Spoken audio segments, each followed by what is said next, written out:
feel the same, partner. I'm a little bit behind on my end as well. I'm telling you, technical issues, and we're just coming off another Mercury retrograde. So for crying out loud, but we got it. Because I'm like, listen, this episode has to happen. JD is quickly becoming like right there. I think he might be almost neck and neck with T Money with the appearances. They've had the top appearances on VPR radio. Always the biggest shows that we have. So many people are chiming in, and I just can't wait to get started. How are you feeling, partner? Good morning to Man, all. Good morning, what's going on, VPR? I'm making sure we go live on my Instagram, of course, as well. I'm a little bit behind today. Kiana, you asked me how I'm feeling today. Let me assess that. Oh boy, Yeah, let me really assess you that. gotta assist it, bro. Oh goodness. I've been in better places, but honestly, my work ethic has just bleeded through to everything, and Yeah. everything has just been like train chasing me, and I even if I slow down, my business is making sure it holds me afloat. So I'm happy and I'm blessed in that aspect. I I've love just it. been trying to find a little bit more time for my mental peace, but You need as I that. grow, I have to be 18 million places at once. A lot of people Yeah, can't. I mean, So partner, you're in high demand. Since I've known you, you have been on it from being an A&R at Convict Music, you know what I mean, bringing artists into the fray. And now you got these concerts going on all over the city, going on tour. I mean, you're keeping it lit. I can't keep up with you. You're doing events, you're doing sweet scenes, you're doing proms, you're doing yo, oh my gosh. Speaking about private events, everywhere. uh yo, there's one thing that I love about my private events. When you guys get me back there, shout out to a few of the people that have booked me this year. But there's one thing I've learned about Christmas events and like work party events. And I'm the DJ, so I get to see you once a year. Yeah. And I get to see. So this year there was a gentleman I was DJing a private Christmas party. I'm not gonna say what organization. Okay. And he brought out a camera last year, and there was a lot of young workers there, like a young female workers, and they were skeeved out because he was like an older gentleman with like the GoPro stick, and Oh, they were dancing and enjoying themselves, but they don't were like, capture it on camera. yeah, Right. the Christmas party. Who wants the kids party? But this year they loved him. He was the talk of the town. He was with his GoPro stick, and they were all Okay. dancing. And when I hear the Christmas talks, VPR, like you could learn the office room drama by just DJing and watching who drinks what, and they'll come to you and they'll let you know. It's hilarious, by the way. Yes. They But get real comfortable, right? yeah, people, they waited all year to act inappropriate. Hey, Yeah. John, how's it going? I seen people getting Absolutely. slapped on the butt. I was like, that's a sexual harassment lawsuit right there. Yeah. I was like, I know he was uncomfortable, bro. I looked at his face. They may not even remember. And it kills me. They wait all year, VPR, to make it to the Christmas party just to do the wash they can't do at home. Yeah. Then you got the relationships that people are sitting there trying to, this is my wife. And, I respect that as well. Yeah, and yeah. they're trying to show face. So And it's always interesting. Wife, right? Gotta keep Yeah. And at the sidebar, and I see so I'm watching it. It is always a blast. Someone fell and like busted their butt when they were doing the raffle. She was drunk. It was an amazing time. I have it on camera. I'll put it on the reels later. Probably a little that. Yeah. Nah, the older you get, the more you fall. Like that, it really does hurt. Like I can understand. I don't want to fall anymore. Like, and I snowboard. Okay. So it's like, nah, it's a nuts. Yeah. Good for you, bro. Like I do my best not to fall, and because I took martial arts for so long, I'm good at even if I trip, I can catch myself. Like a cat, you just land on your. Absolutely. Right? Oh, yeah. Okay. Cool. But yo, let's not delay. We got a lot of people here on Instagram. I know your Instagram is lit because it always is. You got it on. Yeah, let me go check on them. What's good, Grind Hard TV podcast on the Check in the Kid Reckless. I appreciate you. Jason Finkelstein. So many people. Thank you so much for tuning in. Always on the check-in. We appreciate you, bro. Let's just bring JD up to the stage because we have so much to talk about. And it's been a while since I've seen him in person. Hi, JD. What's up, VPR? What is going on, JD?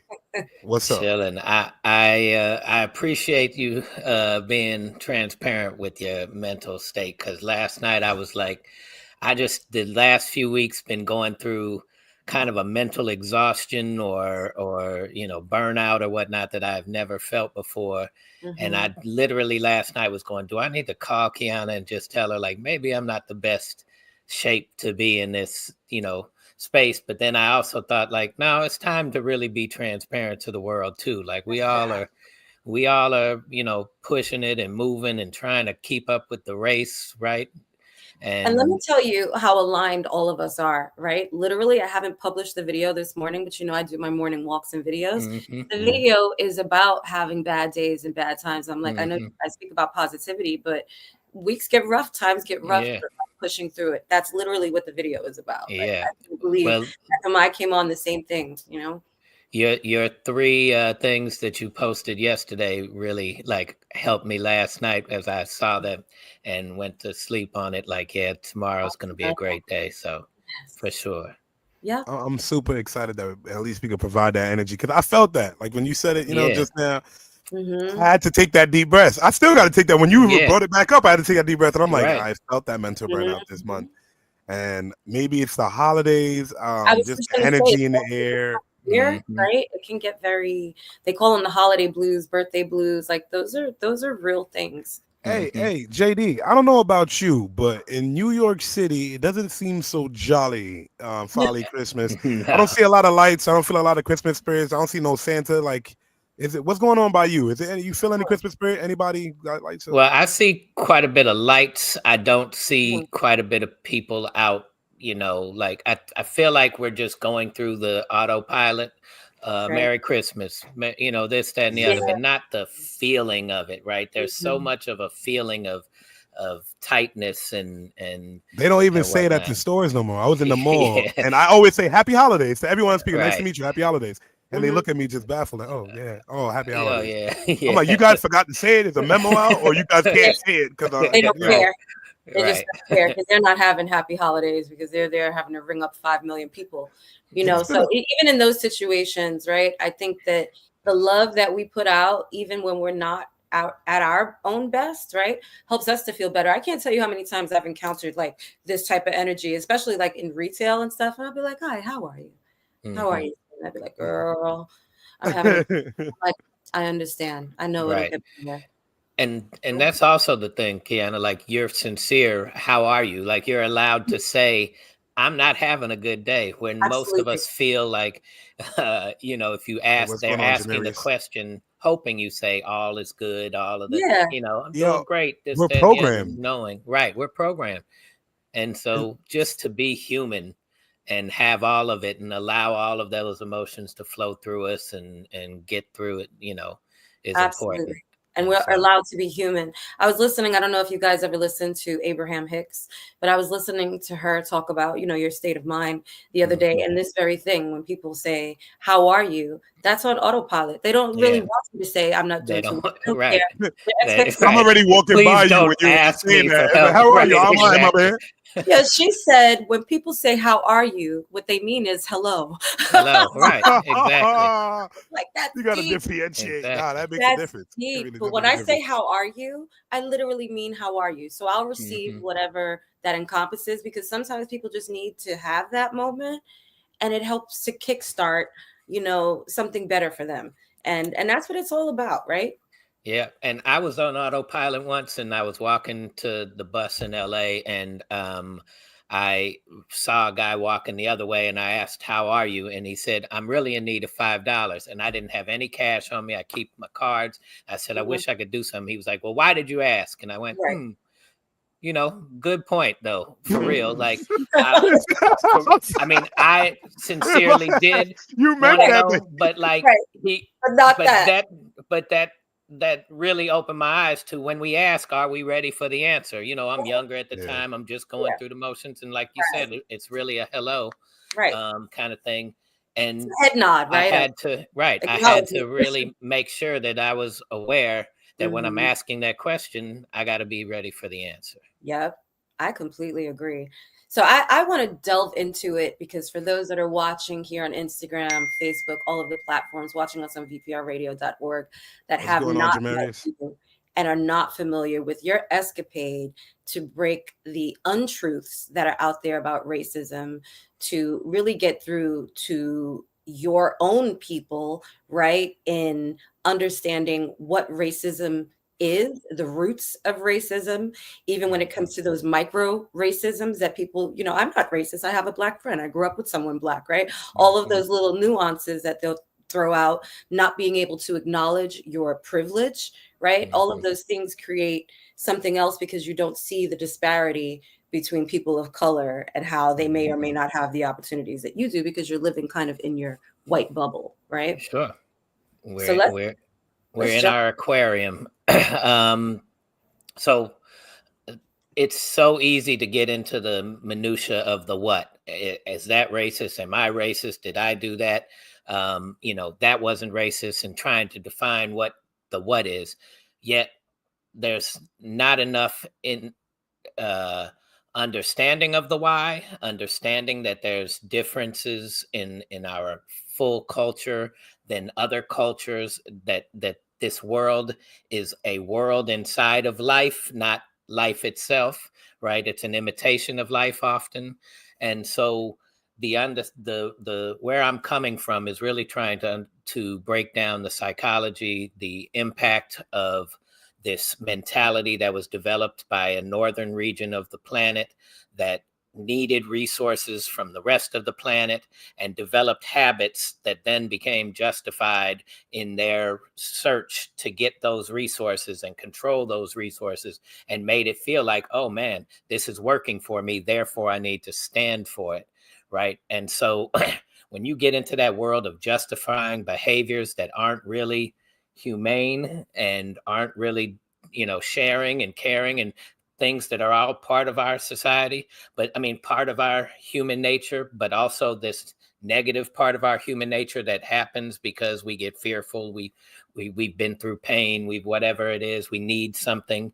And so now we're in this world of just justifying and trying to define it. And we're so far removed from understanding why and how we can just learn to let go of this world into still living a life that's sharing and caring and going to be better for us all. And we seem to all want it.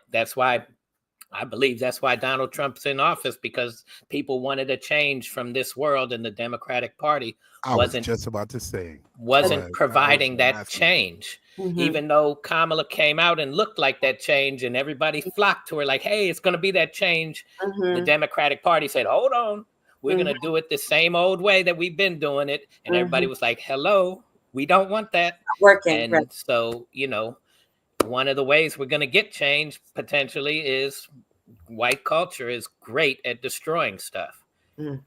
And there is not a more quintessential white cultural representative than Donald J. Trump. And that's going, AKA VPR. You know what we call him now? I coined it. We call him Big T. Now that Big T is in office, we will all follow under our president, even if we don't disagree or like him. It don't matter. One nation under God, all right? Individual.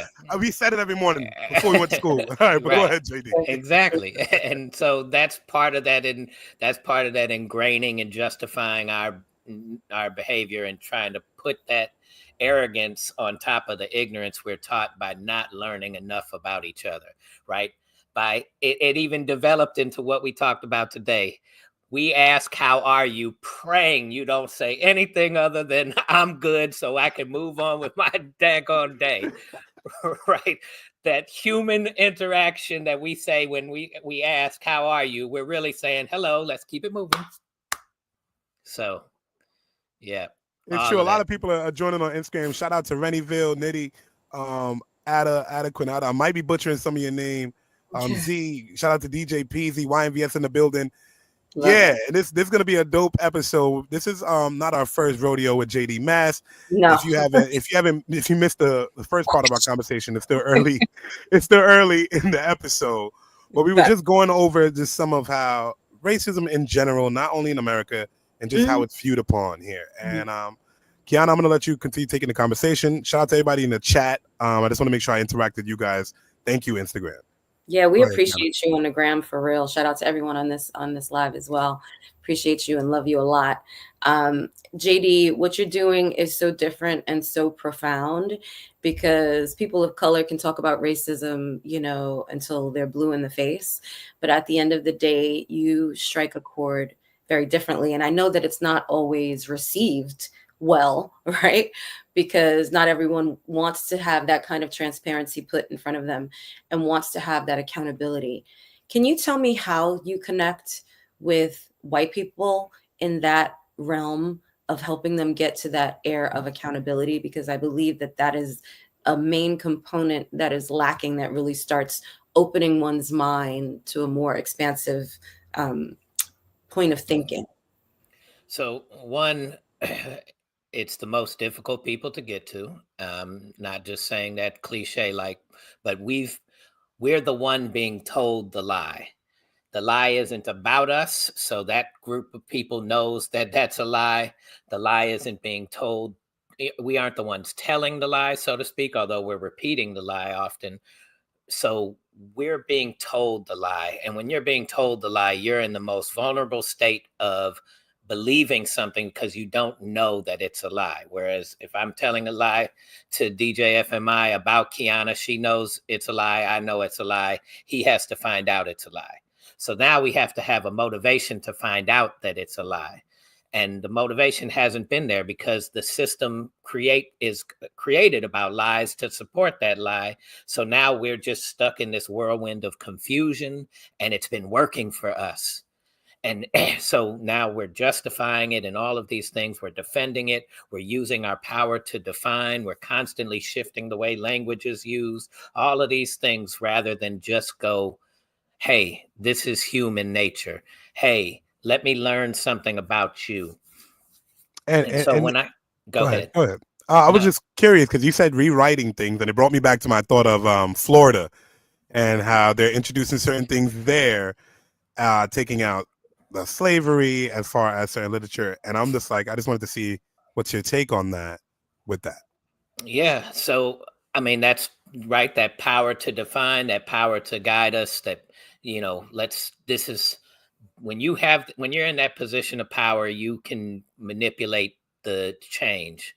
So that's why, like, fighting the system is not what they're afraid of. Because you're just causing a little bit of disruption, but we're still in the power structure of change. Building something new is what they're afraid of. Not needing this system is what they're afraid of. Sharing resources amongst each other, because that's the thing about racism. We don't even really understand the racism, right? The tools that we see used, bigotry, discrimination, those are tools being used, but the racism is a system of trying to control resources. It is wanting Black folks not to own their own destiny, to have access to the resources that are plentiful where they are populated at. Like, that is a significant effort of psychology and emotionality to have to really go into your area and try and manipulate you not to understanding that I'm after those resources that you get readily so plentiful of, and I'm going to make it seem like you're not worthy of them and I'm more worthy of them.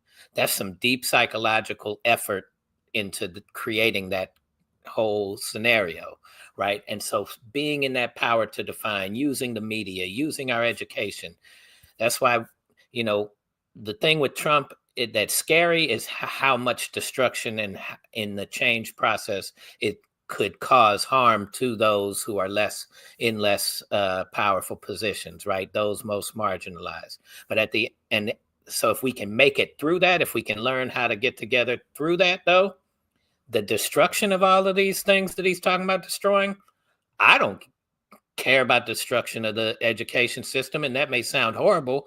I care about how we learn. I care about learning every day. But that education system that has not taught me the truth about myself, not taught me the truth about your history, I don't care. They don't teach me science so that I understand how life works, so I can eat properly and live properly. They're not teaching me how to be connected to the planet and to life and to share and to develop socially into a sharing, caring person. None of that.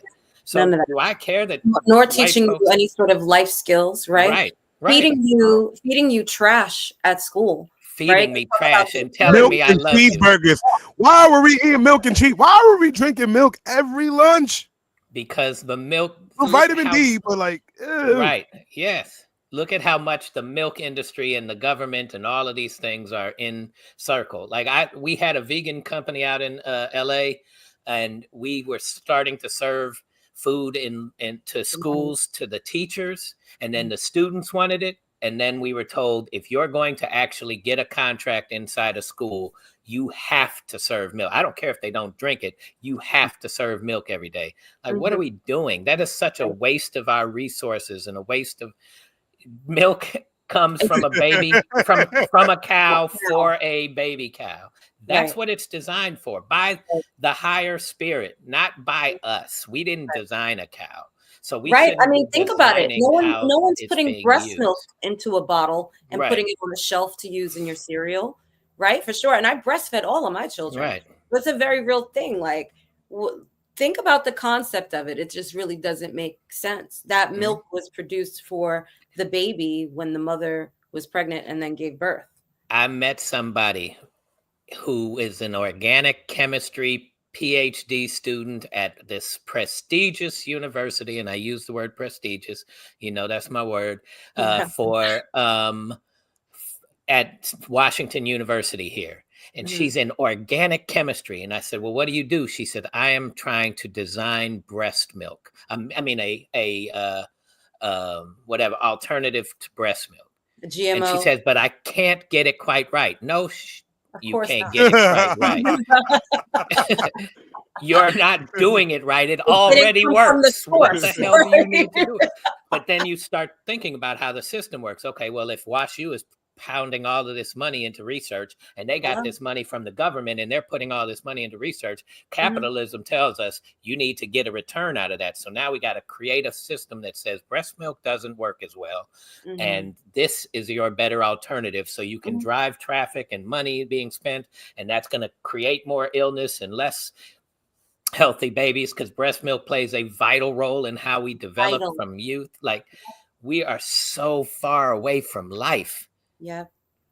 And that part of control is part of racism, right? That part of controlling life instead of being a part of life is that same culture that develops systems of racism. And that's the challenge, is to get white folks. We're starting to see the problems. We don't see us being the problems enough yet.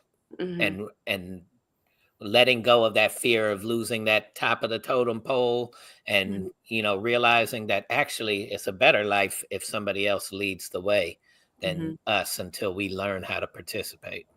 Right.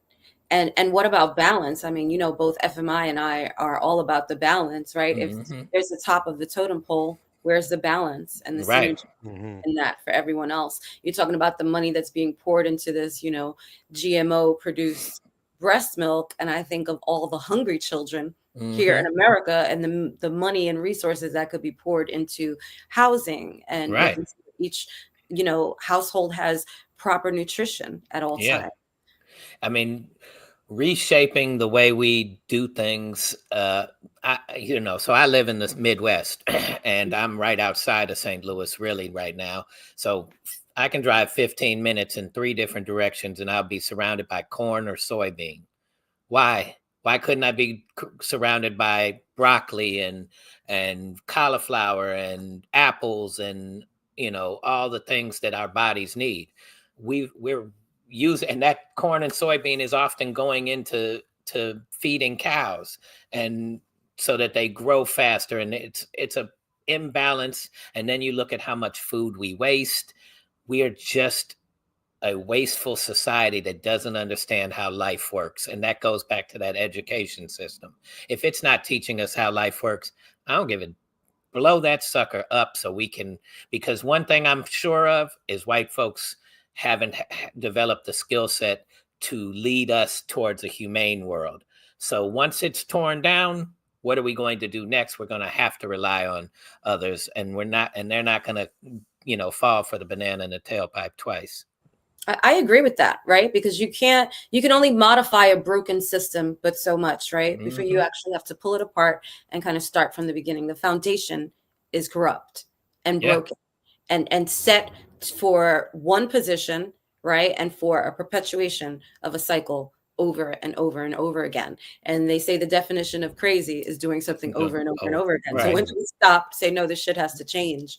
And then make sure the decision makers, right, the people that are formulating these educational plans yet again, are not creating the same false narratives for our youth. Right. That they have VPR schools.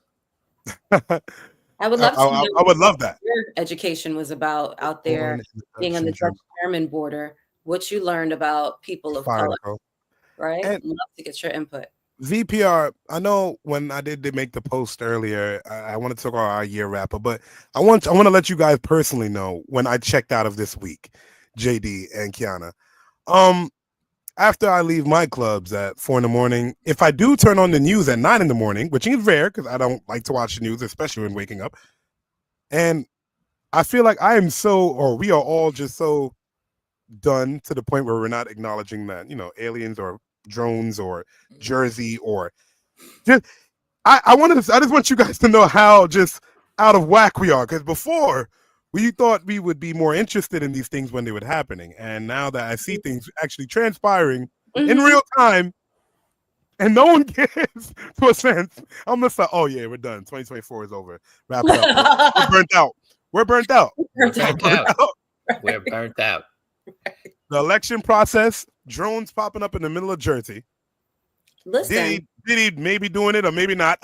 2024 in a year has been a spectacle. Let me tell you something. Last year, and I was in such shock as I took this in that I didn't even take a picture, nothing. And it's rare. This was when I was still living in New York City. First of all, it's rare that nobody's outside on my block. My block is usually lit up with people, right? It was summer. Nobody was on the block. I was like, boy, it sure is quiet. I'm always looking for the moon. So here I am looking for the moon. And there's these two things in the sky lit up, moving super, super, super, super fast. It was like moving so fast, it was almost like it wasn't moving. I was like, what the hell? And I just watched it and watched it and watched it for a minute. And then when I went and I was like, let me get a video or some shit of this, and went to put my phone back up, it was gone. So none of this is new. I feel like a lot of the narratives, again, even when it comes to like, they're like, oh, that's a conspiracy theory. Oh, that's a conspiracy theory. Until you realize that the core of the shit is true, right? Like, we know that governments have been hiding information about for decades and decades about UFOs and different things. And they have things in their possession because everyone wants the science, right? Mm-hmm. The more that you could advance yourself, even if it's from a whole other being of species that you cannot comprehend, if you could somehow advance to that point, then you can overtake this, right? That's where the mental is at. Who can get the technology first to build something that can blow up everything? That's literally where the scare. We're still at that. We're still at that with other nations where we know we all share the same marble. It's just. I don't get what it benefits. Like, don't we think about that? Right. Who can control the entire globe, right? Right. And that desire for control instead of being a part of the globe and just sharing it and let's enjoy it.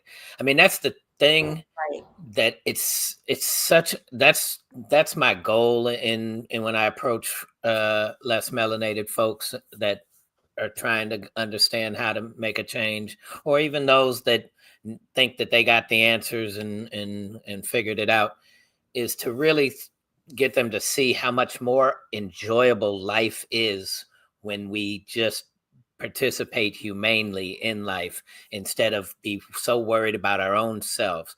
And it's inbred in our culture, right? Whether you're black, white, whatever, it's natural now to say, keep your circle small. Like, we're moving more and more towards the individual. You got to put your face mask on first, or your oxygen mask on first. Well, that's true, but it's mentioned to you in a context of in a state of emergency.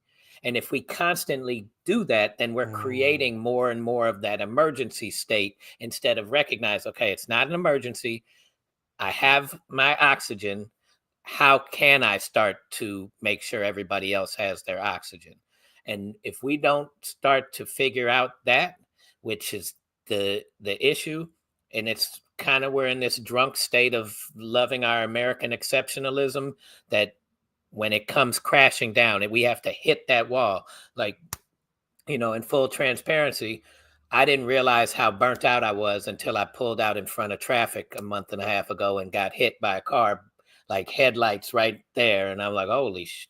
And then after that, I just felt my body go, whoosh, you have been moving nonstop for too long, too much, doing too much. And yes, they were coming over a hill at a high speed, but I wasn't turning my head fast enough to even pay attention. Didn't see anybody look that way. Didn't see anybody. But Damn, by the time Honda I needs to looked slow that way, down. yeah, by the Right. time I looked that way, I'm being hit. And so that really, that night when I'm taking an Uber back, I just started to feel that level of like I've been in the race so long, I didn't Mm-hmm. even know how exhausted I was Mm-hmm. until that moment.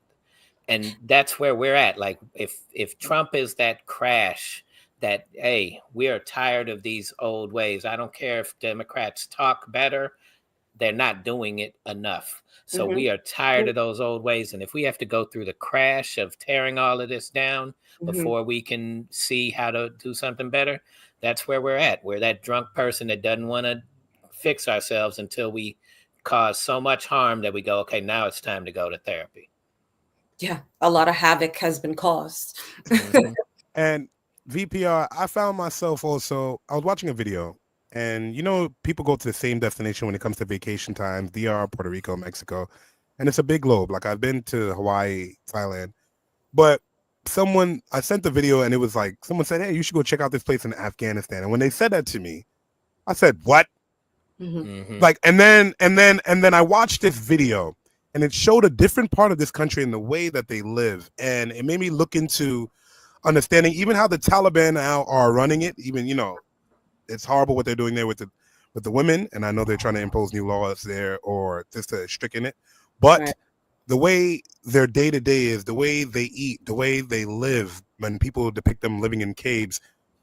When I actually watch these caves, they're very lavish, cool, because it makes sense for living where they live. They need to be out of the sun, and that gives them natural cooling. So I just wanted to bring up this video here because I just want to get out of my privilege and maybe to show a few seconds of another side of a beautiful place. And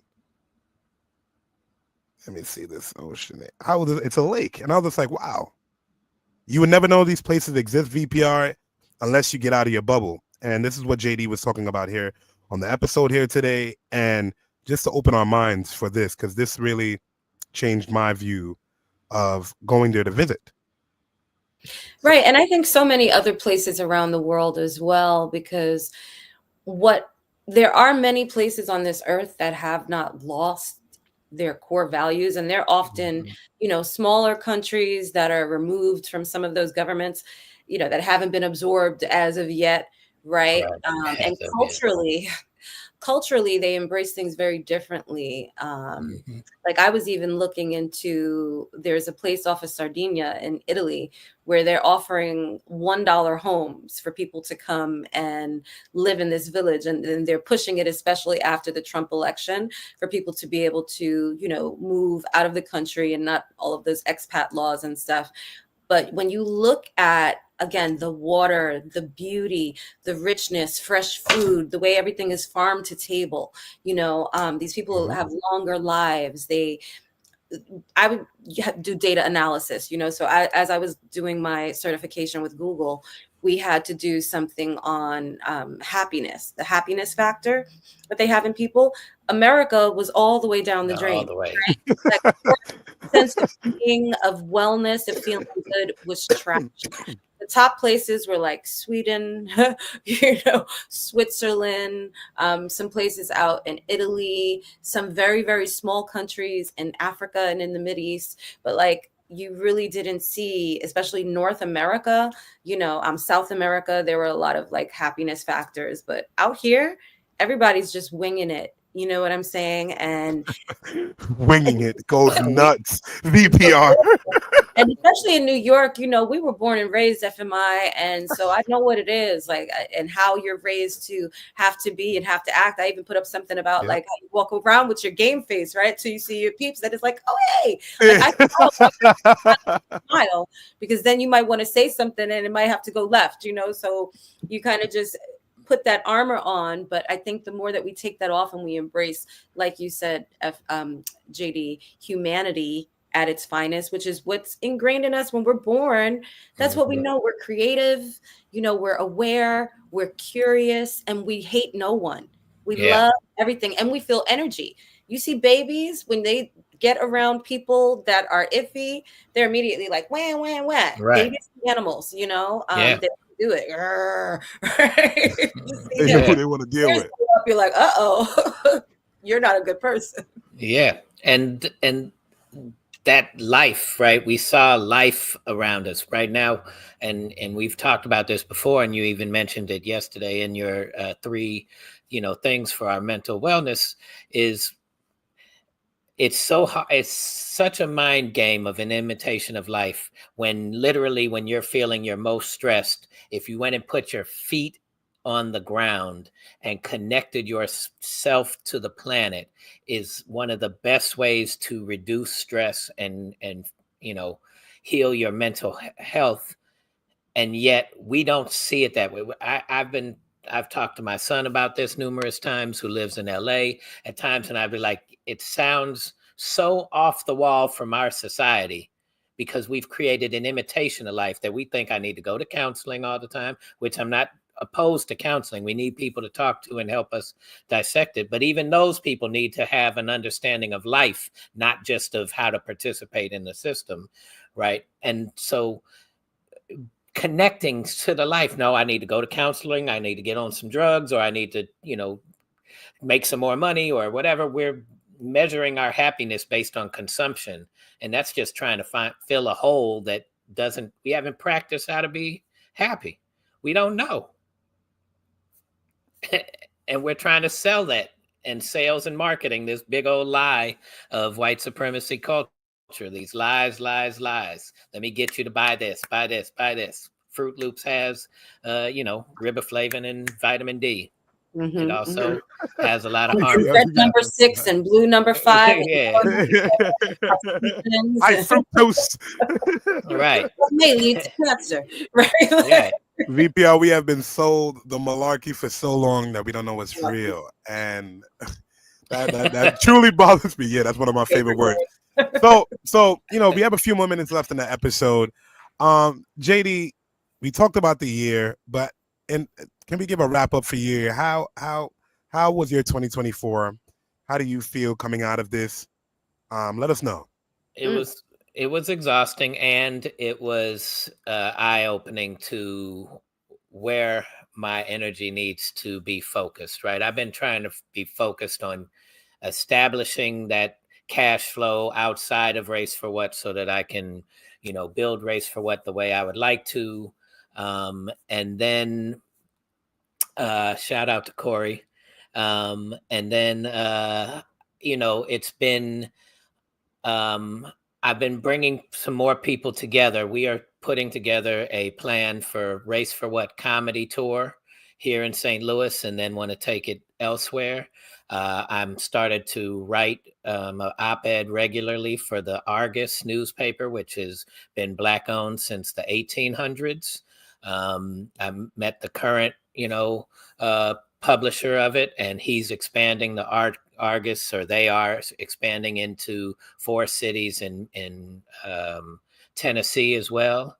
They are behind me with the Race for What comedy tour. We want to speak about the issues, the 7 steps to healing the harm of our culture, have some live music, Love that. and then have some comedians as well speak on it in a way kind of like, Whippy and Robin Williams and Billy Crystal did when I was a child with the I can't remember what they called it, but they had that big comedy event, but then they would talk about all of the the issues with poverty in the world.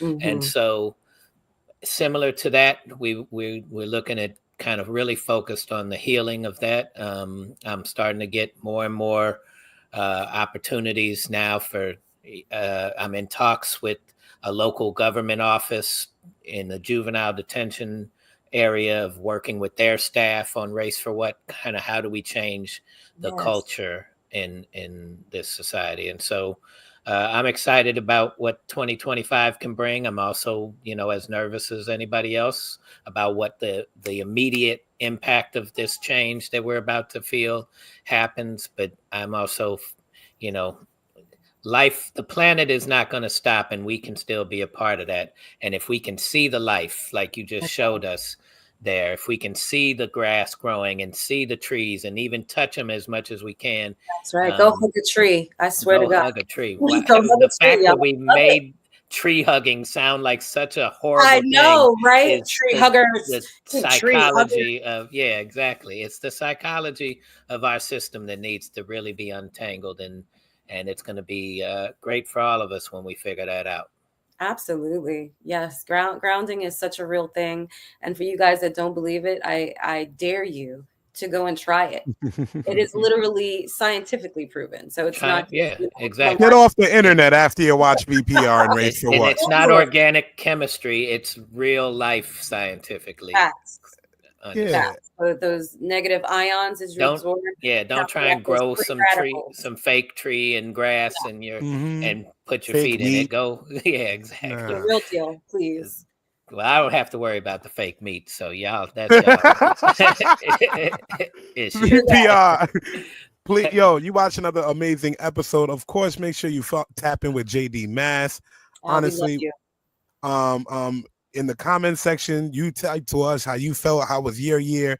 Please, we're going to respond back to you on all our social medias. Me and Kiana appreciate you. I'm DJ FMI. Kiana, I'm going to let you take the mic and close the show. Yeah, I just want to give a big shout out to JD. It's always a pleasure to have you. It's always a pleasure when we can speak. I'm really glad that you opted to not take today off and to come and share that transparency, because even just like with one of our previous guests, we were talking about that transparency. You never know who you're going to connect with, right? It's sometimes that just needing to lay it out. We have our bad days. We have our bad moments. It's not always the smiles and the happiness you see on Instagram, but real life happening in real time. So we appreciate that. What you are doing is so fundamental to changing the radical ideas and thoughts that have been ingrained in society. So I personally am really proud of you. I'm so happy that we connected, that you are with us here as Team VPR, and we love you always, for real. And that's about it. You guys make sure you go and get that book, Race for What. You can get it on raceforwhat.com. It's also available on Amazon audiobook. Has that been audiobook is out? Yep. Beautiful. You got to hear my voice for hours, but that's right. And that comedy tour, I'm so excited about that. I want to team up once we get it rolling. I definitely want to come to New York with you guys. Absolutely. Teaming up with VPR. We got to do it.